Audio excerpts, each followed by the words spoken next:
Selamat datang di Hakim Medsos.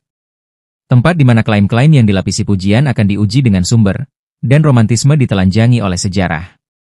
Hari ini kita lanjutkan bedah kritis kita terhadap kitab Al-Dur Al-Samin, membongkar bagian-bagian yang tidak hanya absurd secara akidah, tapi juga rentan membentuk pola pikir taklid dan pengagungan manusia melebihi batas.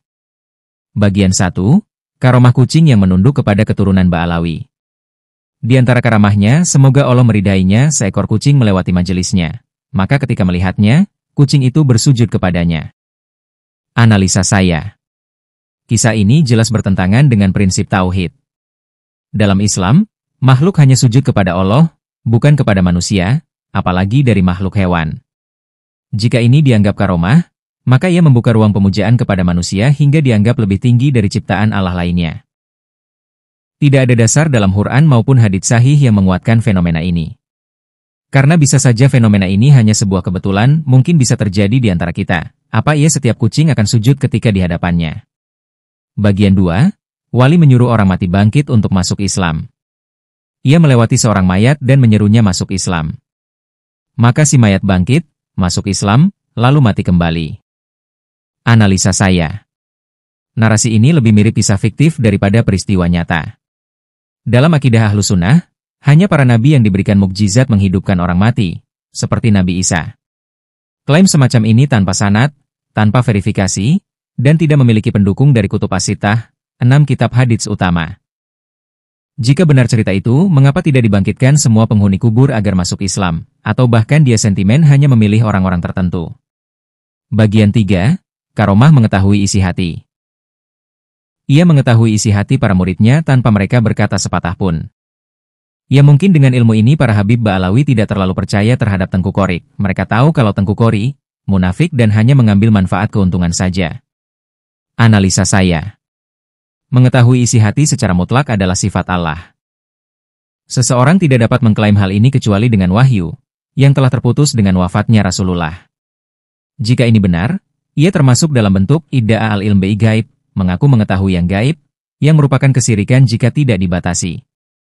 Bagian 4, karomah meninggal di tempat yang diinginkan. Ia berkata, aku akan wafat di Hadramaut, namun dikuburkan di India. Nah jadi wajar kalau leluhur Ba'alawi makamnya sulit ditemukan atau bisa jadi sudah pindah ke Indonesia. Analisa saya. Tidak ditemukan riwayat syahih tentang peristiwa jasad dipindahkan sejauh itu secara karomah. Yang ada hanyalah riwayat-riwayat syubhat yang tidak memiliki sanad valid, dan ini membuka celah glorifikasi ekstrim terhadap orang-orang yang dianggap wali. Bagian 5, mengendalikan jin dan alam. Ia memerintah jin agar mendatangkan apa yang ia inginkan, dan berbicara kepada hewan-hewan. Kalau ada kisah ini diyakini dan dipercaya, mengapa ketika Mama Gufron bicara kalian bully, padahal kalau memang benar, bukankah lebih mudah untuk membuktikannya, daripada dongeng ini? Dalam analisa saya, tidak ada riwayat syahih dari kalangan sahabat yang menunjukkan mereka berbicara dengan binatang atau memerintah jin, kecuali Nabi Sulaiman yang memang diberi mukjizat tersebut. Penyebutan karomah seperti ini tanpa verifikasi membuatnya rentan menyamai mukjizat kenabian. Bagian 6, karomah mengetahui takdir seseorang. Ia memberi kabar gembira kepada para muridnya tentang surga dan tahu siapa yang menjadi penghuni neraka. Jelas ulama sepakat balak atau celaka, jodoh, maut hanya rahasia Allah. Pengetahuan tentang nasib akhirat seseorang termasuk ilmu gaib yang hanya diketahui Allah.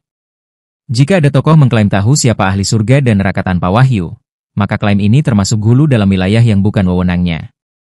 Kitab Al-Dur Al-Samin, meskipun dikemas dalam bahasa sanjungan, ternyata memuat banyak sekali narasi yang tidak bersumber dari riwayat yang sahih, dan bahkan menjurus ke arah pengkultusan.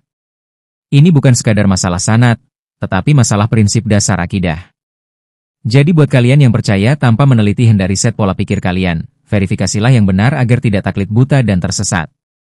Tanda berhenti kesimpulan pada kitab ini. Terdapat glorifikasi berlebihan terhadap leluhur Ba'alawi, hingga menisbatkan kekuasaan gaib pada mereka. Banyak kisah dalam kitab ini tidak memiliki landasan riwayat sahih. Sebagian kisah menyamai atau bahkan melampaui mukjizat Nabi, yang dilarang oleh akidah Ahlus Sunnah.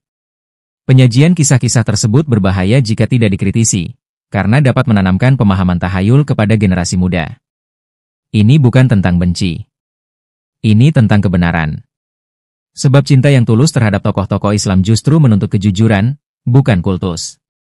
Jangan biarkan romantisme membutakan Anda dari akidah. Kita akan lanjut pada bagian berikutnya. Hanya di Hakim Medsos. Kanal pencerahan, bukan puja-puji membabi buta.